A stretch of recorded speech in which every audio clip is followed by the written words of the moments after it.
Hi, I'm Mike and welcome to Gear Guide. This is part 2 of the Ultimate Tumbler Showdown. In the first part, I tested 5 30-ounce tumblers and found that the Pelican was able to keep ice colder for longer than the others. But it wasn't clear why the Pelican was better.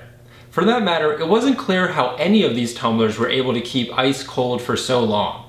The Pelican had over half of its ice left after 13 hours. That's crazy. What kind of voodoo magic are these tumblers using to keep ice cold for so long?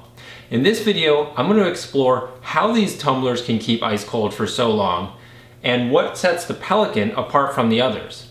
First, I'm going to cut open both the Pelican and the RTIC to see what they've got going on inside.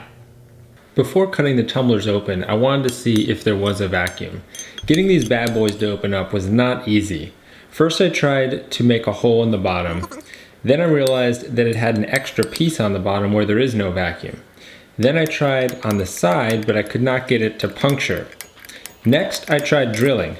Great success! If you listen, you can hear the air going into the vacuum.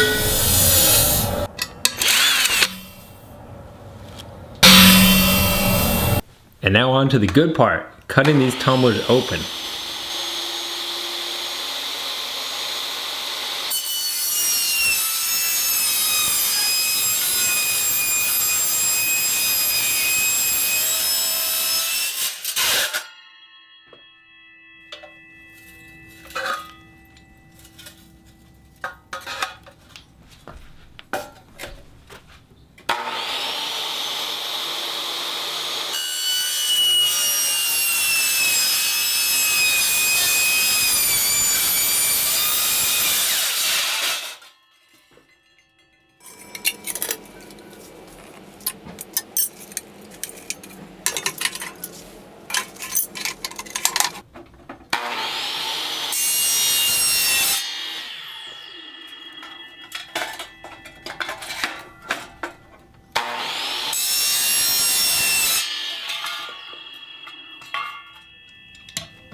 I just finished cutting open the Pelican and the RTIC. Now this is what they normally look like. and then I cut open the other half. All this is vacuum sealed in here. So you've got inner layer where your drink is, connects all the way up to here, comes down, and then connects to the bottom here. So here's the outer piece and the inner piece. And so you will notice this is copper colored because it is covered in copper. And then on the RTIC, this is what it looks like normally. And then cross section. So this piece looked like that. Cut this thing off. And now we've got two halves. The RTIC is also covered in copper. It is also vacuum sealed. To understand how these tumblers work compared to a normal cup, let's review how heat is transferred. So get ready to go back to science class for a minute. First, conduction is the process by which heat is directly transmitted through a substance without movement of the material. In normal people speak, when you touch something hot or cold, the heat is being transferred by conduction. In the cup on the left, the cold from the cup is being transferred to the table. In the tumbler cup, conduction is minimized because with a double wall, the inner wall is not touching anything. Second, convection is the movement caused within a fluid by the tendency of hotter and therefore less dense material to rise and colder, denser material to sink. Think smoke rising from a fire.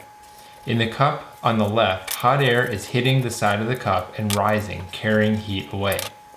In the cold water cup, the cold cup is cooling the air around it, so it is falling, carrying the cold away. In the tumbler cup, convection is minimized because there is a vacuum between the inner and outer layer, so no air currents can transfer heat. Third, radiation is the emission of energy as electromagnetic waves. Think the sun on your face when you go outside. In the cup on the left, the sun is hitting the cup and being absorbed, heating the cup and water. This is why the shaker from my outdoor test was hotter than the air temperature. The air was in the 70s, but the shaker got up to 95 degrees because the sun was heating it up. With the tumbler, radiation is minimized by the copper plate on the inner cup. The copper reflects the heat away from the inner cup. This is why spacecraft are covered in gold foil. It's a heat shield for them from the sun's radiation. So there is a crazy amount of science going on here just to keep your drink cold. In my first video on tumblers, the Pelican beat the other tumblers. Here are the results from that test. I then asked you to leave a comment if you had any ideas why the Pelican won. I got a lot of great ideas, and here are a couple of them. David's on Ronnie writes, "Don't know if anyone else gave you a reason for the Pelican performing so much better, but I would have to say it's probably the lid. The other 4 tumblers have open holes which would allow the cold to dissipate faster. The Pelican had a complete seal on top. Hope that helps." That was a great suggestion and something so obvious in retrospect that I completely missed. To test this theory out, I ordered 2 new RTICs and lids for the RTICs that close like the Pelicans. Another idea was from Kevin, who wrote, "The Pelican is showing better because you put exactly the same amount of ice in a larger container that allows for better insulation due to isolated air that is an insulator too. If you put ice to space ratio in each cup, it would be different." In the first round of tests, the ice in the Ozark Trail, RTIC, and YETI was touching the top of the lid, which we now know from our science lesson transfers heat through conduction, so they were all losing a lot of cold that way. This time, I reduced the amount of ice in all the tumblers to give them more of an air pocket. For this next round of testing, I used 2 RTICs, one with the included lid with the hole in the top, and one with a lid that closes like on the Pelicans.